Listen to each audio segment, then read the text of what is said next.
All right, so for this lab today, this is part 1 of the Magnetism Lab. For this part, we're going to be looking at just the magnetic fields around a single barn magnet. So I'm going to go ahead, put my barn magnet under the transparency paper, and then I'm going to take some iron filings, and I'm going to start to sprinkle them around my barn magnet. Some of the things that you guys are looking for with this is, where do we see most of the iron filings sticking when they come close to the magnet? Okay, that kind of shows us where the strongest part of the magnet is.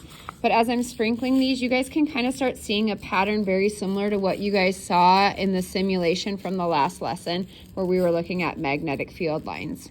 Okay, so obviously you guys are watching this, you're working from home. You guys will be drawing this, I believe, on slide 12. Okay, but when you guys are drawing this, you obviously are going to use your draw tool, and I should see lines. Okay, you guys should be able to see a pretty distinct pattern here that shows the lines of these magnetic fields. So you guys can kind of see these lines that go from north to south, okay, and these lines that go from north to south, and then these that kind of stick off the end. If we were to have a stronger magnet and be able to look at this in a bigger perspective, those lines would come out and clear around and back to the other end again. But again, our magnet's not strong enough and we can't see. And again, look at where we see the majority of our magnets or our iron sticking. That kind of indicates where the magnet is the strongest. So that's part 1.